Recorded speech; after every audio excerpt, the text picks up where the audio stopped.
Three, two, one. Diễn đàn KBC, tiếng nói chiến binh chưa hề giải ngũ. Thân chào quý chiến hữu và khán thính giả. Thế hệ Z là tên dành cho nhóm người sinh từ năm 1997 đến 2012. Họ còn được biết đến với tên Zoomer, tuổi lớn nhất của nhóm này đến nay mới chỉ 29. Vẫn nước nổi trôi khiến các bạn thuộc thế hệ Z tại Việt Nam kém may mắn hơn rất nhiều so với người cùng trang lứa ở nước ngoài. Số đông thế hệ này, nhất là phái nam ở trong nước, đa số rơi vào bia rượu để quên đi nỗi buồn mất nước hay mất phương hướng. Làm sao tuổi trẻ phát triển được ở một đất nước tôn thờ tên đồ tể làm cha già dân tộc, đầu óc bị nhồi nhét với những khẩu hiệu ngu xuẩn, còn đảng, còn mình, khiến thi sĩ Thái Bá Tân phải hét lên đến vỡ lồng ngực: lỡ mai kia đảng chết, chẳng lẽ mày quyên sinh? Tiến sĩ Phan Quang Trọng thuộc diễn đàn KBC xin giới thiệu cùng quý khán thính giả một thế hệ Di khác biệt, không chìm mình trong bia rượu. Ở tuổi 22 đã hãnh diện là thị trường Garden City thuộc tiểu bang Kansas. Dạ, xin mời anh Trọng ạ. Vâng ạ, xin kính chào anh Tuấn, xin kính chào quý vị. Kính thưa quý vị, đầu tháng Giêng năm 2026, tức là năm nay, thưa quý vị, ông Tom Nguyễn đã được chính thức bầu làm thị trưởng của thành phố Garden City thuộc tiểu bang Kansas. Thưa quý vị, đây là một cái thành tích đầy kỷ lục ở tuổi 22. Ông Tom Nguyễn là một thị trưởng trẻ nhất trong lịch sử của thành phố Garden City. Và ông ta cũng là người gốc Việt và người gốc Á đầu tiên giữ cương vị này tại thành phố.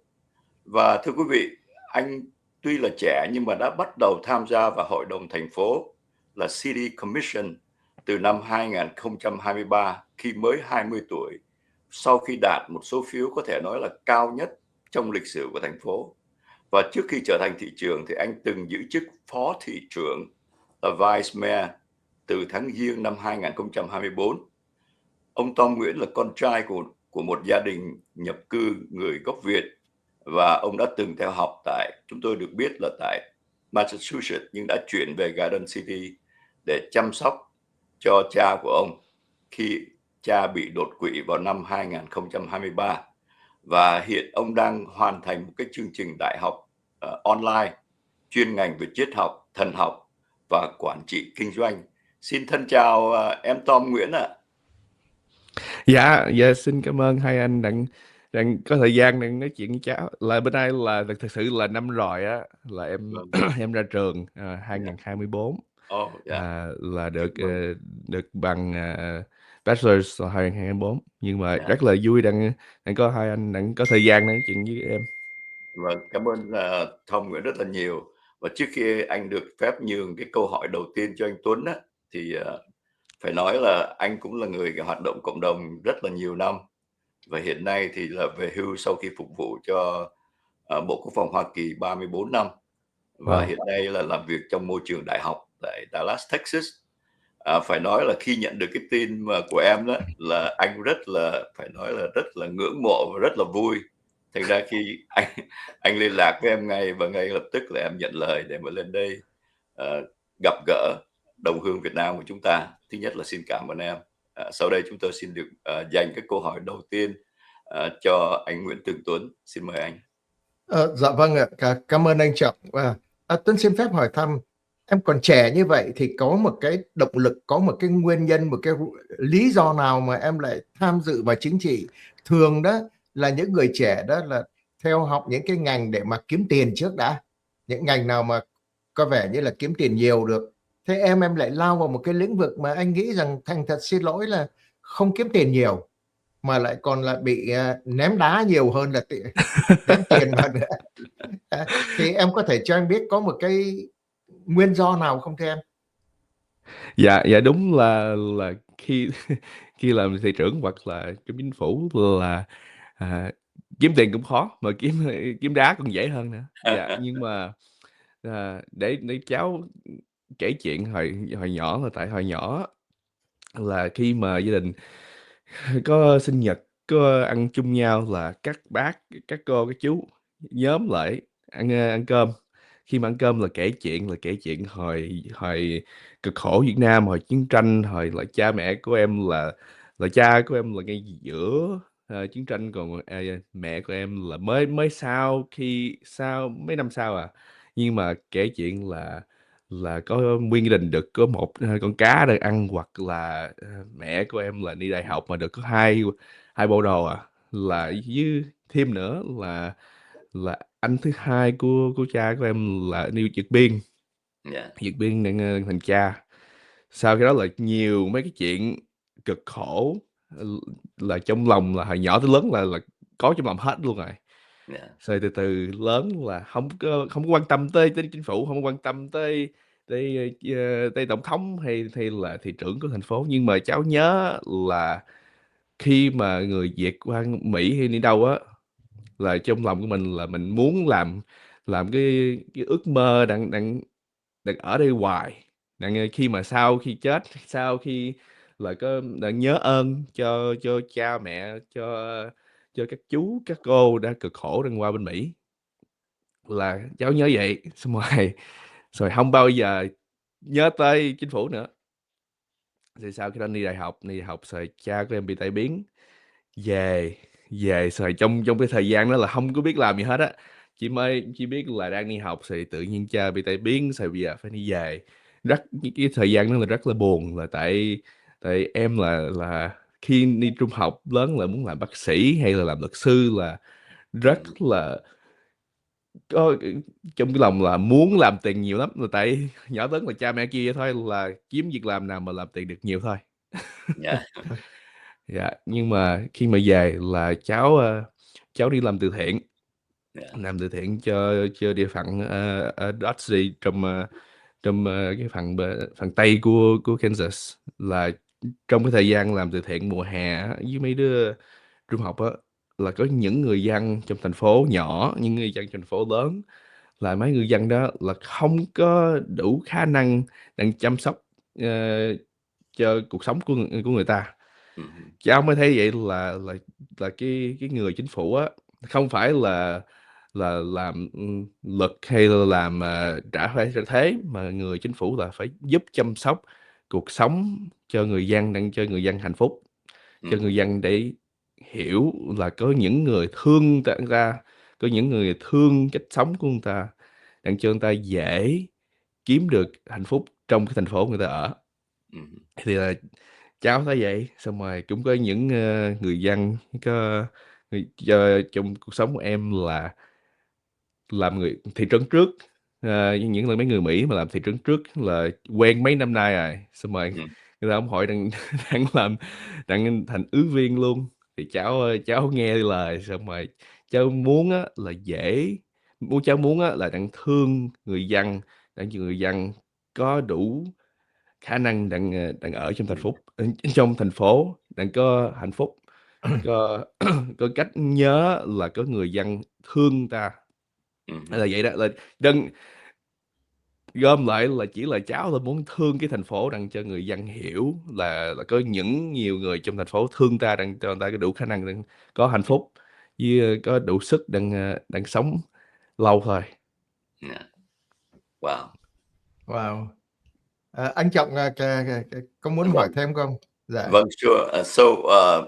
Em nói đó là tức là hình như là em vừa nói là trong gia đình của em có một vị linh mục hả? Lúc nãy anh nói là Dạ. ok, tức là chú của em là một linh mục Công giáo. Là bác hai, là anh thứ hai của Dạ. cha em. Dạ. Dạ. Và em sinh hoạt trước khi em gia nhập vào hội đồng thành phố đó, City Commission đó, là em sinh hoạt với địa phận thuộc tiểu bang Kansas. Chính nhờ vậy em tiếp sức, em thấy em gặp gỡ đồng bào tại tiểu bang Texas. Em được xin lỗi, ở Kansas. Thì anh được biết ở Kansas đặc điểm là đây là một cái thành phố ở phía tây nam của tiểu bang Kansas, có thể nói là một cái khu vực rất là đa dạng về văn hóa, với cái kinh tế Dạ. là chủ yếu dựa vào nông nghiệp, phải không ạ, và chế biến thịt. Chính vì vậy mà có rất là nhiều những cái nhóm, nhưng phải nói là di dân, chẳng hạn như người Mễ Tây Cơ, phải không Tom, đến thành phố này.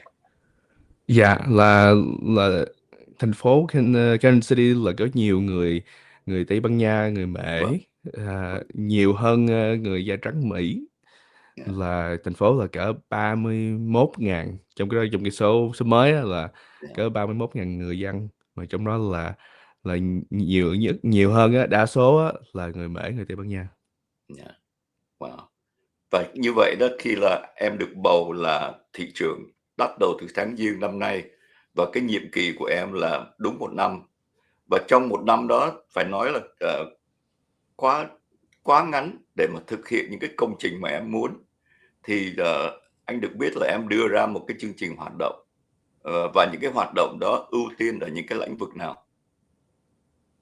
Dạ, là tại cho chính phủ Mỹ có những chính phủ nó khác lạ đó, là khi mà em cách nghĩa cho người Việt hoặc là cho cha mẹ, là cha mẹ em còn chưa hiểu nữa là cách nghĩa là nó khó hiểu lắm, Dạ, là làm thị trưởng có 1 năm á, là thật sự là không có khác lại như hồi năm trước hoặc là 2 năm à, trước nữa, dạ, là chỉ là bây giờ em phải đi họp nhiều hơn, nói chuyện nhiều dạ, hơn, phát dạ, biểu nhiều hơn.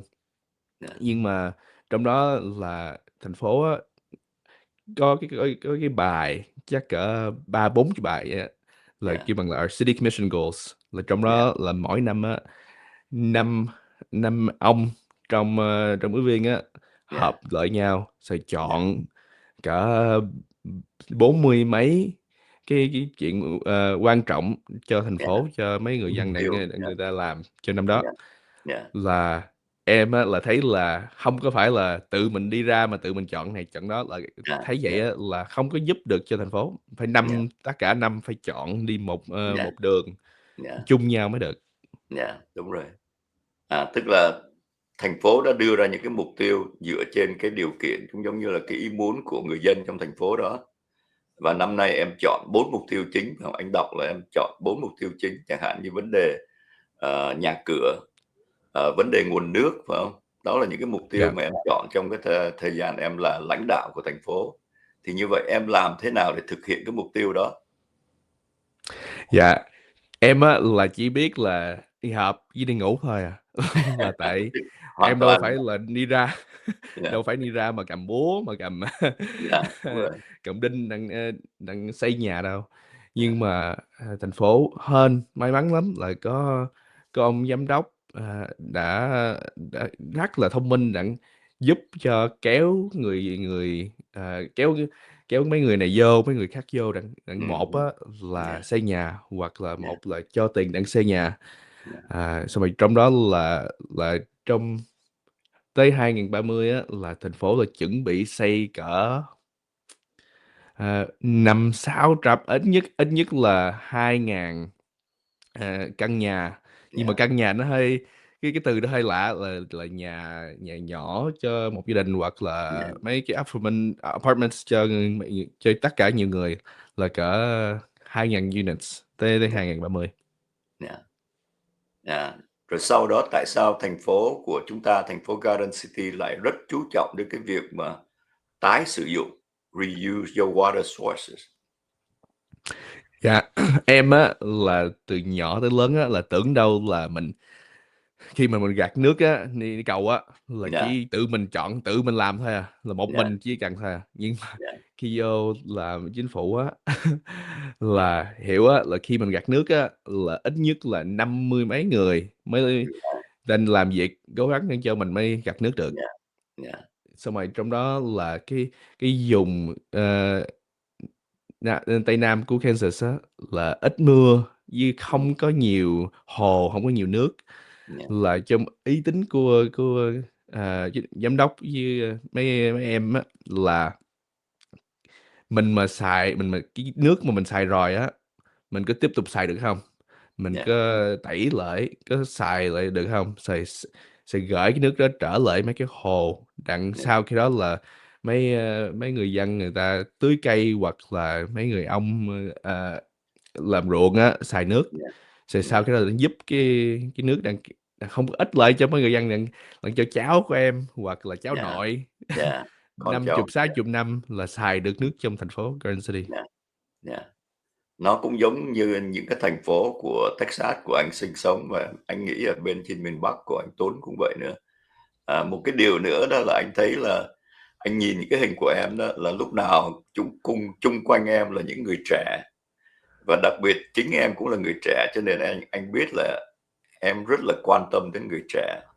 Và từ cái kinh nghiệm hoạt động ở trong địa phận Công giáo Kansas, rồi những năm gần đây đó, em cũng chú trọng đến người trẻ. Và tại sao em nghĩ là cái giới trẻ phải là cái giới được chú trọng nhất trong những hoạt động của thành phố? À, thật sự anh là tại người trẻ nó vui hơn người già.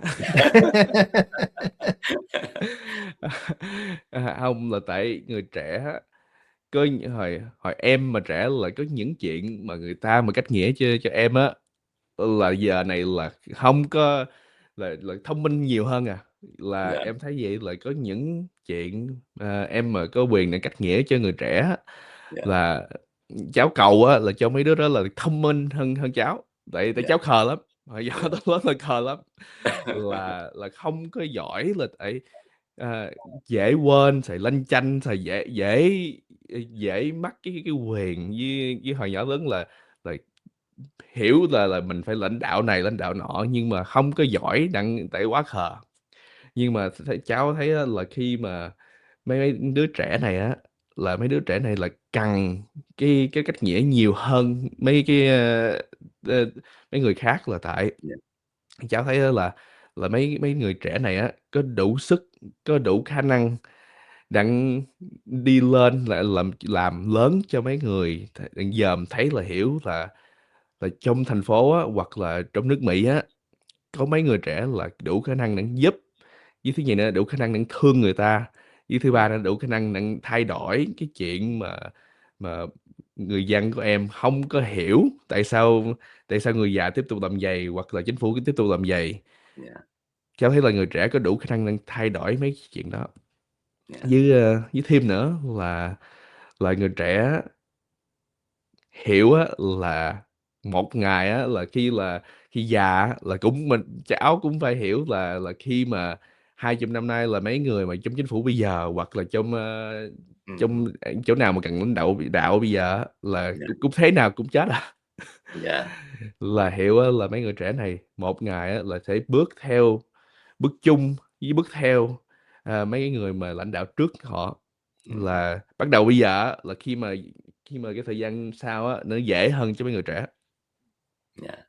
Cảm ơn em rất là nhiều. Khi mà nói chuyện với em đó là anh biết đó là em từ cái tinh thần phục vụ, từ cái tinh thần mà có trách nhiệm trong cái thành phố của em ở, cho nên em dấn thân đi vào cái hoạt động cho thành phố. Có lẽ đây là một cái mẫu hình, anh xin nói là một cái mẫu hình rất là đẹp.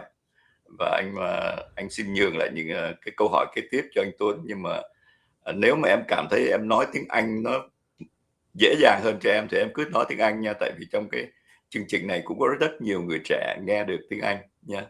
Xin Dạ, mời anh Tuấn. dạ, dạ, xin cảm ơn, với xin lỗi là tại gia đình em qua anh Mỹ em hồi 2 tuổi rưỡi, rồi Wow, cha mẹ không có bao giờ mà xuống mà dạy mỗi ngày tiếng Việt Nam, mà chỉ học là theo nói chuyện thôi tự à. học, wow, hay quá Dạ, hay. dạ, Wow. xin lỗi là tại cái giọng hơi cứng. Không sao, rất là Ok. tốt, anh hiểu hết. Rất là tuyệt vời. Anh nghe nói đó, bởi vì thành thật mà nói đó, I believe that this time is the generation Z is the generation that in charge of everything in the Ừm, society. You dạ, are much more smarter than us. Especially, oh yeah, I'm not kidding. Especially we are talking about technology, okay, and our generation, the boomer generation, we have no idea, and we're very afraid of the working with technology. But your generation is the best one to do that. Now, my question is that you are working with a vast majority of the people from different ethnic. Okay, do you have any experience from working with the Hispanic people, with the people outside of your culture, the Vietnamese culture? Do you have any problem with that? I find it very easy because of the makeup of our community, our school district. We have over 30 languages, I think, spoken in the school district. So I've grown up my whole life with a very diverse group of people. And I think that the ability to simply see people as people and beings who are full of dignity and full of the ability and chance to love, I think makes it very easy for me, is that any disagreements we have is not simply because of uh, only because of their ethnic background, but it helps me be aware of their cultural traditions, their cultural differences. And so being in a community where you're most likely half of everything, half of being Spaniard, half of being German, half of anything, it has helped me come and recognize that my ability to love is not hindered by who I see they are, but Mm. rather by who they actually are already. And Yeah. so, growing up, all these experiences, missionary work, all of these experiences, and I found the transition to be much easier than I had expected. Okay. Now we are talking about what the most very hot topic now about illegal immigrant. Do you have any illegal immigrant in your county? Yeah, so of those that are undercounted, I think the number is 25 to 35% are undercounted.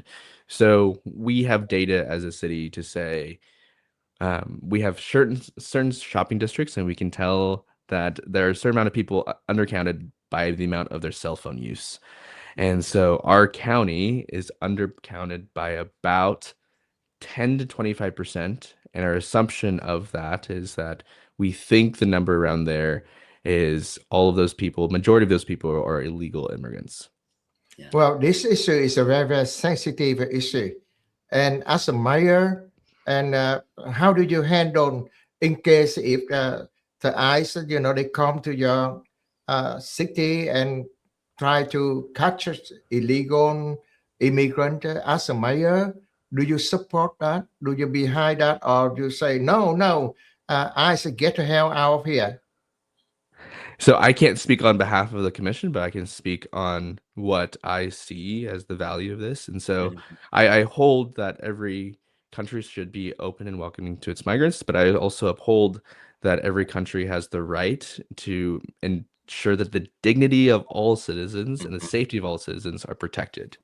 So in a way, yes, in a way, no, right? Like in a way, yes, for open to be welcoming and open to all, but in a way, no, of ensuring that those that are here are protected and we ensure the well-being of everybody.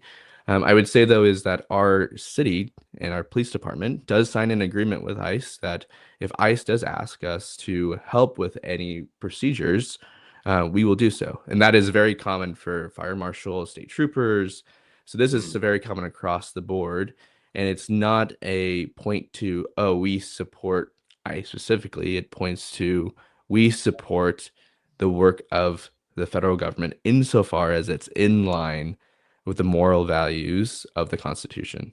Mhm. Well, yeah, I think the voice of the politician is very, very important because a lot of people will listen to you. For example, when the people, the ICE people, they come to the city, and if the mayor come out and say something again, the ICE say like the mayor of uh, wa- Minnesota, something like that, you know. And if he come out and he say, "I said this is my message, get the hell out here," that means he sent a signal to the people from the city that you have a right to say whatever you want to, and you can even yell at the ICE or you can stop them or something. I think that is a very dangerous, right? Because as a citizen of the United States, we know for sure that we have to respect the law. And when the police coming and they ask, we have to obey the order. That's it. That is a very important. If they ask us, get out of the car, yes, sir, get out. Okay. But recently, I watched the TV. I saw some younger people, bartender or whatever people, waitress or something, yell at the ice people in the restaurant, like, you get out here. I don't want you here. I don't want you. That is wrong. That is totally wrong because they are a guest. They come into your restaurant to eat and you have a no right to insult them. So, but when I ask myself the question, How the hell do those people can do things like that? A younger girl, about 20 years old, 20, 30 years old, yelling at three ICE officer. That is totally wrong. Would you support that? I don't support the idea of causing friction for no reason. I what I do support is that I think free speech is great, but what I hope for is just good logical reasoning. So I am in a pocket of friends who are very well like-minded, who see things full of reason and logical order instead of pointing to the media, pointing to this, pointing to that, and causing reactions to that. Like my best friend is a seminarian. All of my closest friends went to very Catholic colleges, and so we are very like-minded in the sense of we want to know the truth, and we shouldn't be going out and yelling at people if we don't fully know the truth.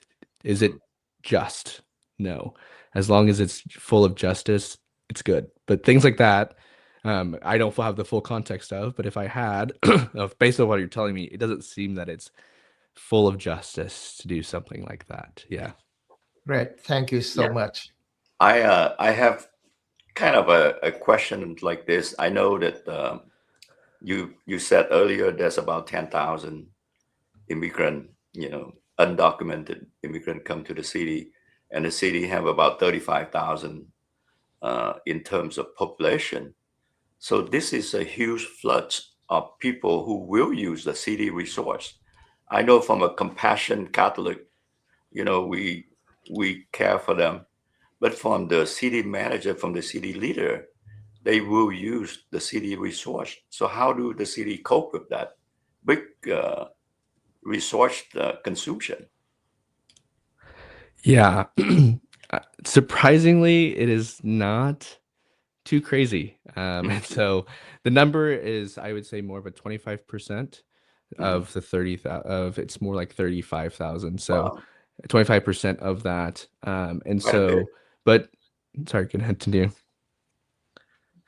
And so the reality is that if this person pays bills, that this person uses our utilities, they're a customer for us. And so Mhm. it's easy for us to provide those services. There's not really many free services Yeah. that we have besides police department, but those are all taxpayer money. All our sales tax and property tax goes into that. So we all take a pretty fair share. Yeah. And so we just opened up a new fire station to help on the east side of town. And so I think we've recognized that the growth is sustainable already.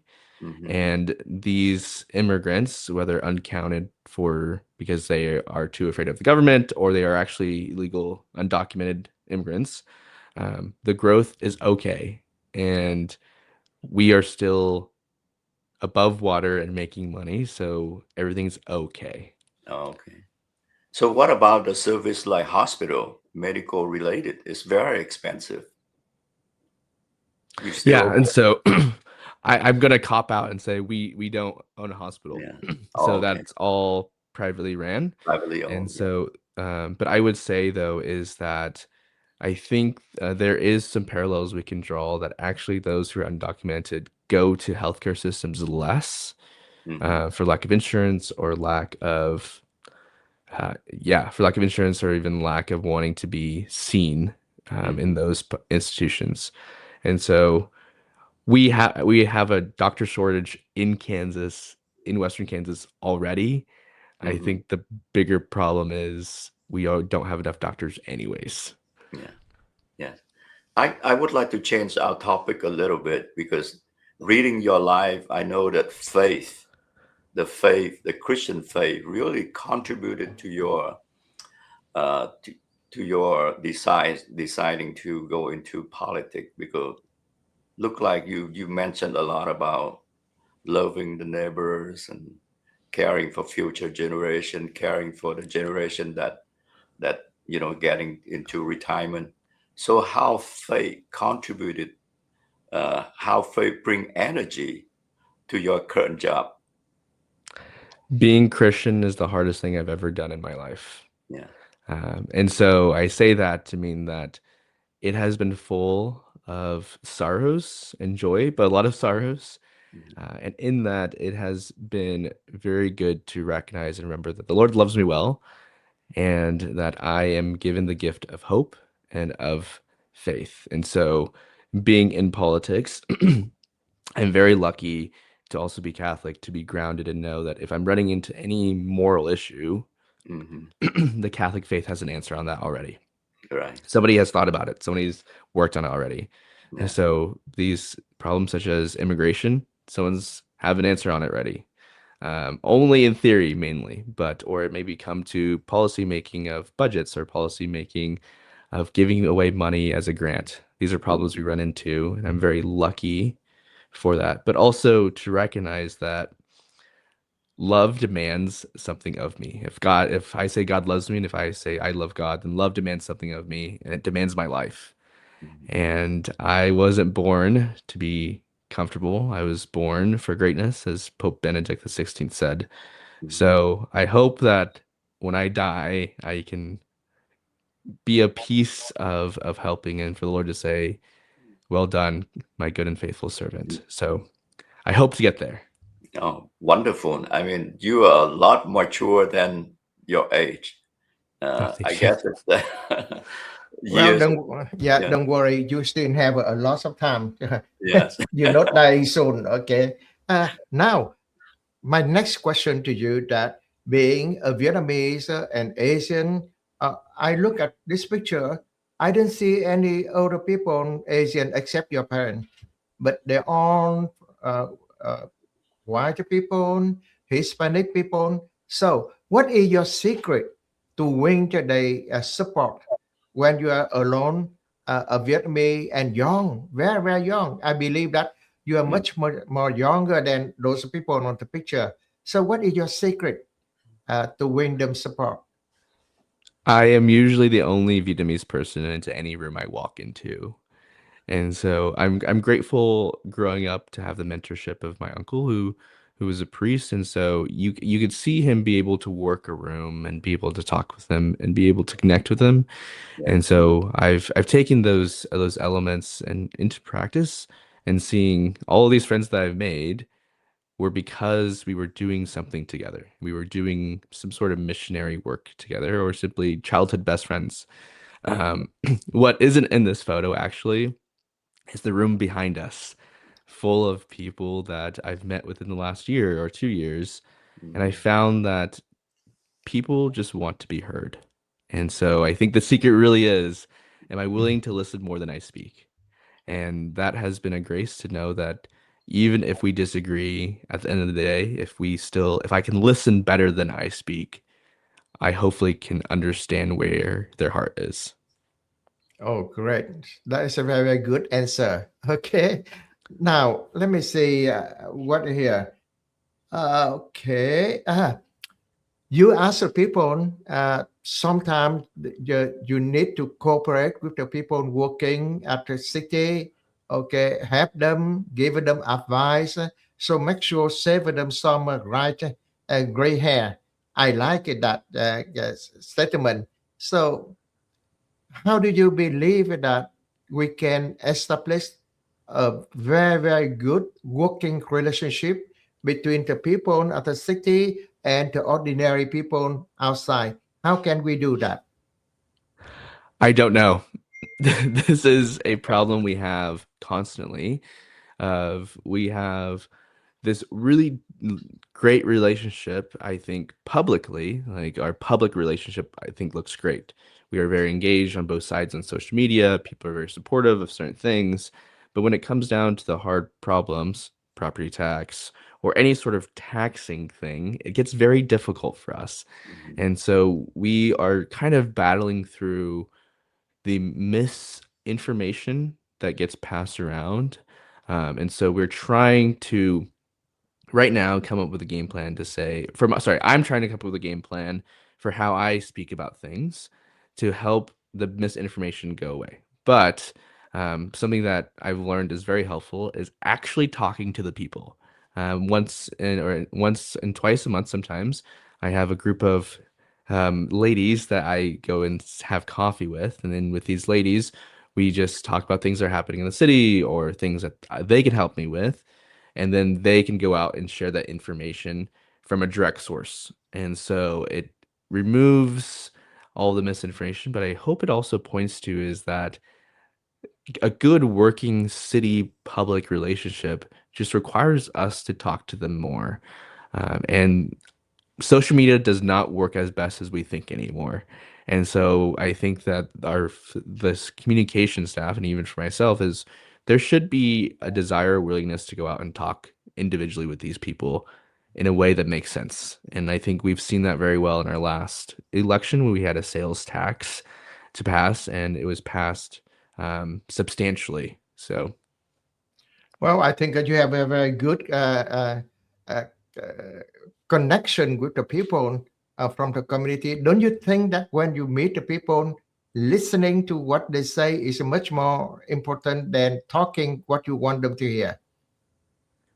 yes, I think so. Yeah, but I do think that sometimes I'm more wrong than I am right. So I try my best to listen a little bit more and then take some time to respond because sometimes I can be very wrong. All Yeah. right. Yeah. Thank you so much. Yeah, so that is the reason why on the first week of your majorship that you have kind of initiate a message called "Bless Your Neighbor." Is that a way to reflect on your spiritual commitment to community and also to encourage the neighbor within the city kind of communicate with each other? Tell us I about I would it. I would be honest and say no. And so the tradition is, I'll give you some context. The tradition is as a commissioner steps down after their term, we Mhm. honor that commissioner by offering them a day. So one commissioner, Oh, Manny Ortiz, we offered him a day, and Troy Unruh would like us to offer the Bless Your Neighbor Day. And so I think it was a very good touch to thank him for his service, but also to remember that there are many things that we can do, especially this time of the year when it's cold and busy, to also check up on our neighbor. And so I'm grateful to be a part of that, but I cannot take credit for it. no, but congratulations.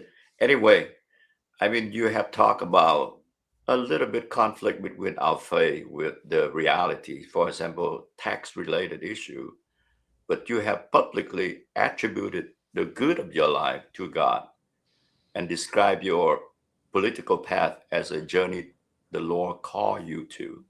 So, how does this sense of divine calling help you navigate some tough and sometimes not really fun decision in local government? Yes, I have to remind myself that the Lord loves me because there are days when I'm very angry at God that this is not normal for a 22-year-old to worry about a $180 million budget. That's not very normal. Mhm. And so those are very hard discussions, but I am reminded that my path and the work I'm doing makes me a better man. Mhm. And these hard discussions means I commit to conflict, I commit to people, and I think the pandemic that young men are in is they have a hard time committing to a job, committing to a degree, committing to their spouse, whatever. And so I'm grateful to work on the muscle of committing, which Mhm. still fall short, but I'm working on it. And I think that that has helped me to know that because I commit to these small things, it helps me one day to commit better to the Lord, one day commit better to my wife and my family, Mhm. and ultimately commit to actually doing more good. Wow. And throughout this conversation, you kind of stated that your career proved that young people in your generation are willing and able to serve rather than being, lazy or not committing to a specific goal. So if you have a young person, a little younger than you, like high school students, what kind of advice you provide to them, uh, to young people of faith who want to make a difference like you in local politics? I think if I were to do this all over again, I wish I was told you should do it all. Do everything and suck at everything and be good at everything. And I think that there's a really good saying that helps me is that you should go dance. And it's a good comment for young people because sometimes in a party or anywhere, it's very hard for them to want to dance. But it's that willingness to get over the hump, get over the embarrassment, get over trying something new. And so we are the young people, we are a part of this society, and we are part of this shift and movement, but also we owe it to the people that came before us. We owe it to our parents, we owe it to our ancestors who have died trying to achieve or get close to what we are doing now. So we owe it to them, but we also owe it to our children and the people that come after us, is that if we're unhappy with what's going on, then we should make it better for who will come after us. And so those are the three parts of appealing to the traditionalists, appealing to those fundamentalists, appealing to the middle of the road people, and also appealing to those that feel a little bit outside of the liberal area where they might not feel attached to any of these. Is that we owe it to somebody and just figure out who that somebody is. Okay, could you tell us, how can you convince the people at your age, at your generation, to have an open minded? Because I met a lot of people at your age. I think they are very, very close minded in one way or the other way. For example, if they support the Democrat, they always doesn't matter the Democrat do good or bad. Same thing with the Republican. So I think the young generation need to have an open mind and put the country first before the party. And but many younger people today, number one, they don't think like that. It seemed to me like they put party above the country. How to convince them to open minded and look at the other side, so we may have a better society. Yes, and I think the simple answer to that is for all those older than us to have more compassion for us. Is that in a way we are still learning. And so I think as any young person, as you guys are aware, these are my ideas and I don't want to change them. But I think there's also some patience there, is that I was very rigid in my beliefs, whether that be very conservative for financial issues or very liberal for certain moral issues. But it came to this idea that I have to find the truth, and I can only find the truth. It's easier for me to hold it if I discover it for my own. And so I think that for young people, it's easiest to convince them is if you ask them why, if you say, tell me more. And eventually, if it's emotional driven, then that's okay. They'll figure it out. They'll see why, and they'll see the consequences of what they're thinking. But if they eventually are less emotional and say, I don't really know, I think that's a great opportunity for those of you guys who have more experience than us in knowledge and in maturity to offer in a compassionate way to help us learn. Yeah. The people like yourself who are living in the United States or another foreign country, you guys will have a lot of opportunity to change or to improve or to work or so and so. But what is your advice for the Vietnamese younger people at your generation who are still living in Vietnam today? Because it seems to me like they don't see any brighter future, and they put themselves into uh, like a drinking, or they only say that no, we don't have any power, we cannot do anything. Okay, and or their parents say that oh, don't be involved in politics. You cannot do anything. Uh, but what we are looking today on the street of Venezuela, on the street of Iran, we can see a bunch of million people, younger, older. They stand up. They speak for themselves. So, what can you advise to the younger people in Vietnam that don't be afraid? Okay, speak up, stand up. How can you do that? I would say to have some hope. hope in knowing that the country will be okay.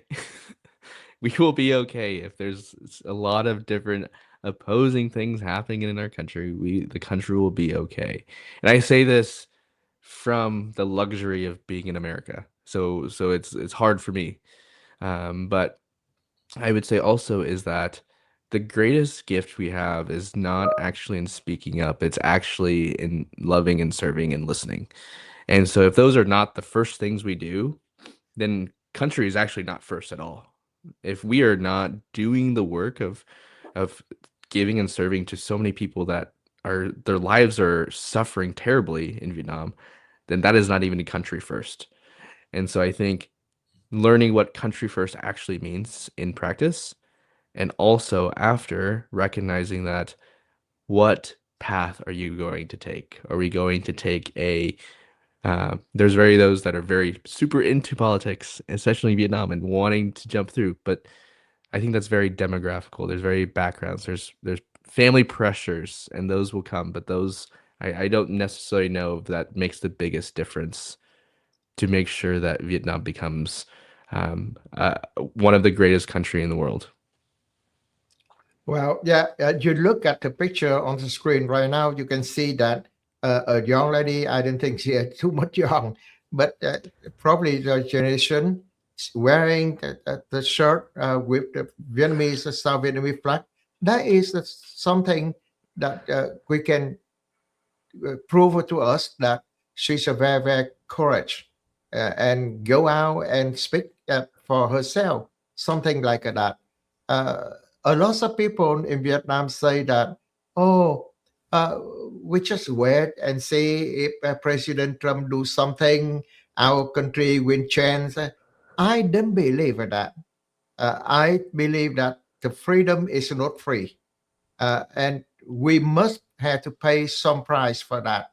With like your parent generation, they probably had to escape by boat, or they your I don't know about your family, but probably your parents, spent a lot of hard time during the communist, and at least we have something to pay for the freedom we get.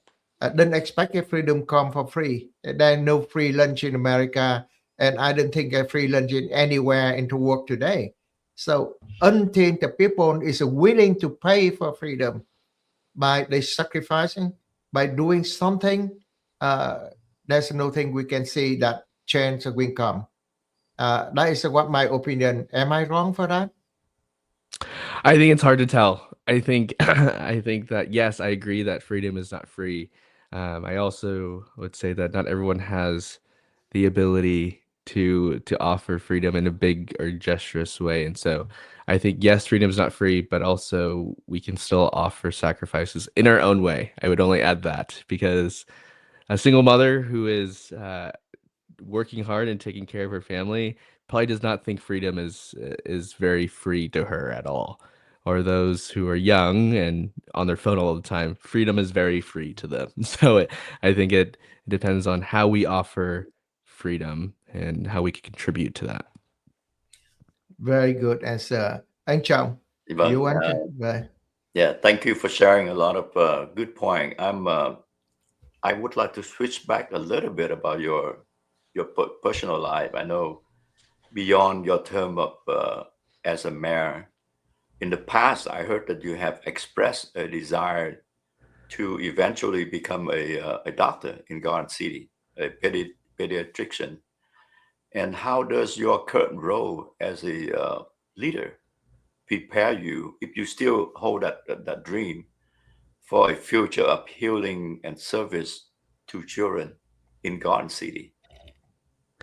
Surprisingly, I have quickly ended up on that dream, and so I am now much more interested in becoming a city manager, Okay. especially working so closely with our city manager, Yeah. is managing and operating a city. And so I think this role, particularly as mayor, has helps me have an inside look of Mm. what the day to day is like and the dignity of what they do.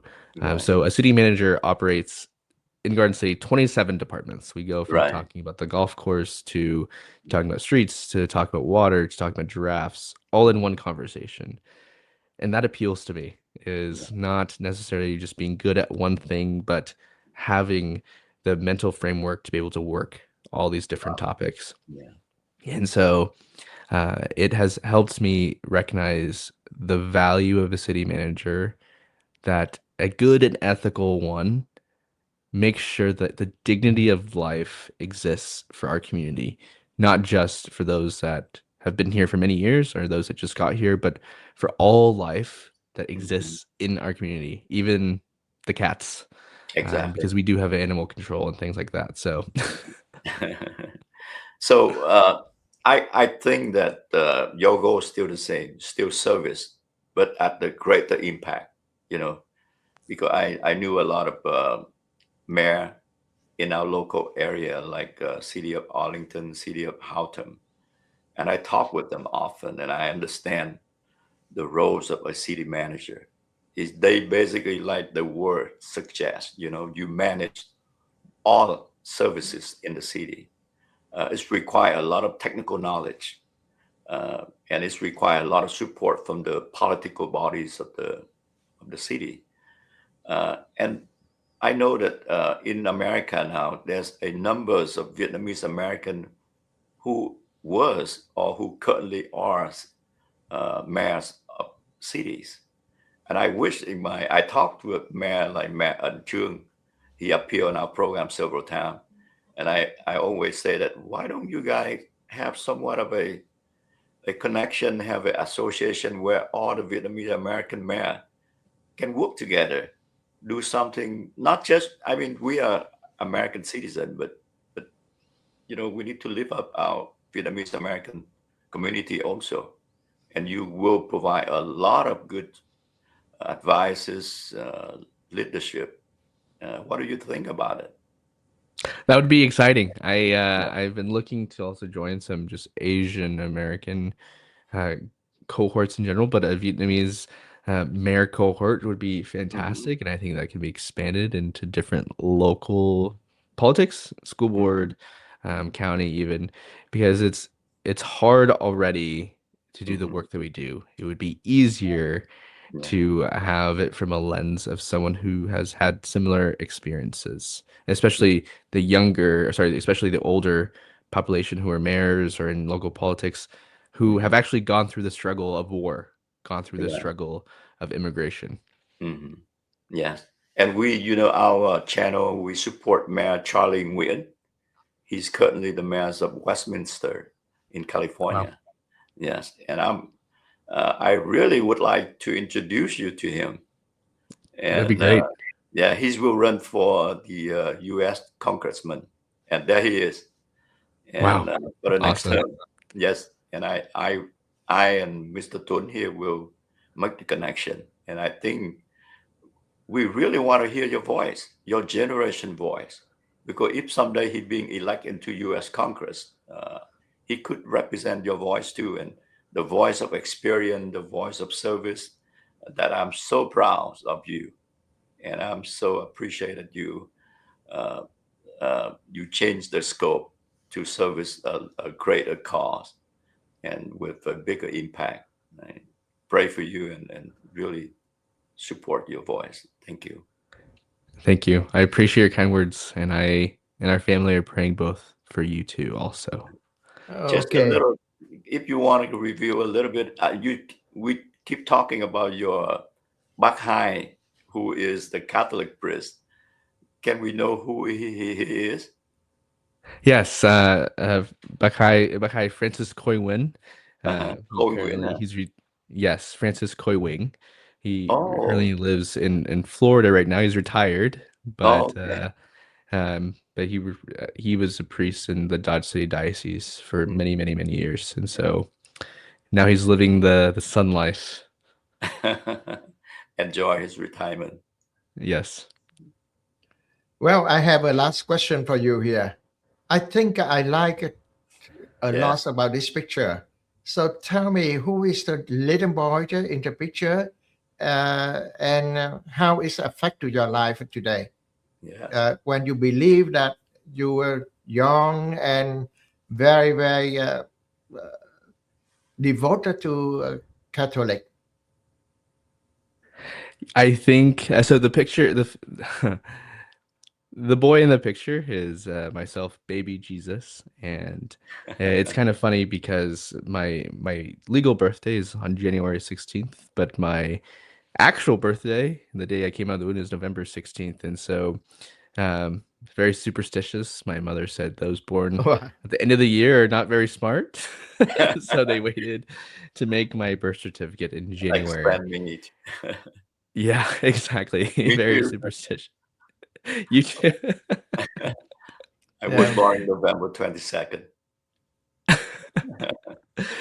It's funny how that works. And so yeah, so I was chosen for in Guliang to be baby Jesus in our nativity. And so I think that the boy I was in that photo is still the boy I am now, in the sense that I've, even from the moment of my birth, I've been chosen for big roles. And even now I've been chosen for big roles. And I still don't know why. I don't know why the Lord leads me to these places. Mhm. But I can only think of the fact that even if I leave office, or I leave any job I do, for all the other jobs I have, if I leave those things and I didn't do anything, I hope that I was still used for good. And so, yeah, the little boy, baby Jesus, is also the boy holding a gavel. And I don't think, I think I'm glad that the little boy in baby Jesus is a lot more attractive and handsome than the one that's holding the gavel as mayor now. So Wow, great. That's wonderful. Uh, do you know anything about history of the Vietnam War? Have you heard your parents say something about that? I only have it in pieces. Like Okay. I don't have a streamline. I have, it's like a weird puzzle piece. Okay. I think Dr. Chong can say something about this film to introduce to you, and you can watch it. Anh Chong, please. Oh yeah. So a few years ago, there's a gentleman named uh, that I'm sorry, his name escaped me, but he raised a lot of money to make a films about Vietnam War, and that film was shown on PBS for many years, uh, and it's basically take a lot of perspective, American perspective, or even North Vietnamese perspective in the war, and they forgot the South Vietnamese perspective. So our team got together 5 years ago to kind of interview a lot of witnesses from the South and gather a lot of historical evidence about the war from our perspective to make this documentary. And this was done and it's start showing around the U.S. So hopefully someday we can bring it to your city, but we'll send you the link so you can see it. Yeah, Perfect. It would be a joy to have that in our city sometime, and yeah. I'll be sure to watch it. Thank you. Okay, that's a wonderful for the interview today. And uh, remember that please allow me to speak something in Vietnamese because this is very important. Dạ vâng, kính thưa quý vị, chúng ta đừng có quên là ngày bầu cử giữa nhiệm kỳ sắp tới chỉ còn dưới một năm nữa thôi. Và chúng ta sẽ chọn một vị dân biểu à, để vào đại diện trong Quốc hội Hoa Kỳ. Và tiếng nói của vị dân biểu đó rất là quan trọng cho chúng ta. Diễn đàn KBC chúng tôi hân hạnh được giới thiệu cùng quý vị thị trưởng Westminster thuộc thành phố Westminster của California, anh Charlie Chí, là một trong 125 người được tờ báo Orange County coi như là một những người mà ảnh hưởng nhất trong cộng đồng. Và anh Chí đã ra ứng cử, cho nên là chúng ta cố gắng bằng mọi giá để giúp đỡ anh bằng tất cả mọi điều chúng ta có thể làm được. Và hy vọng rằng cho đến sau ngày 3 tháng 11 năm 2006 chúng ta sẽ có một vị tân dân biểu Charlie Chí. Và chắc chắn rằng trong tương lai đó chúng ta cũng sẽ có một dân biểu Tom Nguyễn đại diện cho Kansas để vào. But Tom, you have a very bright future. Yes. Okay, Thank keep you. working hard, and we will support you on the way. That is what we promise to you. Anytime you want to come to this channel, give us a call, and anything we will do to help you. Okay. Dạ vâng. Cảm ơn tất cả quý vị rất là nhiều. Trước khi mà chúng ta chia tay đó, xin mời anh Trọng. Xin mời Tom đã. Em nói lời chia tay với lại khán thính giả dùm anh. Yes, thank you for having me on. Thank you for your time, and thank you for the love and care that you support not just me, but young people and their willingness to be open to these ideas. And so I'm grateful simply for the fact of being noticed in a world where these things can go unnoticed. And so thank you for reaching out. It's been such a joy. Anh Trọng ạ. Vâng, well, on behalf of anh Tuấn and our channel, number one, we congratulate you. We pray for you, and we're so proud of you. And I know you will do great thing for Kansas. Thưa quý vị, phải nói là chúng tôi rất là vinh dự được trò chuyện với bạn Tom Nguyễn trong những ngày đầu năm 2026. Một cái cuộc nói chuyện rất là ý nghĩa khi anh Tom Nguyễn được chính thức nhậm chức thị trưởng của thành phố Garden City ở cái tuổi 22, thưa quý vị, rất là trẻ. Qua cái cuộc nói chuyện này đó thì chúng tôi thấy được cái sự giao thoa giữa đức tin và chính trị, và chúng tôi thấy được cái nguồn gốc gia đình, chúng tôi thấy được cái ưu tư của tuổi trẻ và cái sự đóng góp của tuổi trẻ qua tiếng nói của anh Tom Nguyễn. Và đó là chúng tôi cảm thấy đây là một cái cuộc nói chuyện rất là ý nghĩa, và mong rằng trong tương lai Tom Nguyễn tiếp tục trở lại để trò chuyện với chúng tôi, tức là trò chuyện với quý vị. Một lần nữa xin cảm ơn Tom Nguyễn và xin kính chào quý vị. Dạ vâng, Tuấn rất là mong mỏi trong tương lai rất là gần của chúng ta, diễn đàn KBC sẽ trẻ trung hóa và sẽ nghĩa là có rất là nhiều bạn trẻ như là Tom Nguyễn đến với cái chương trình này.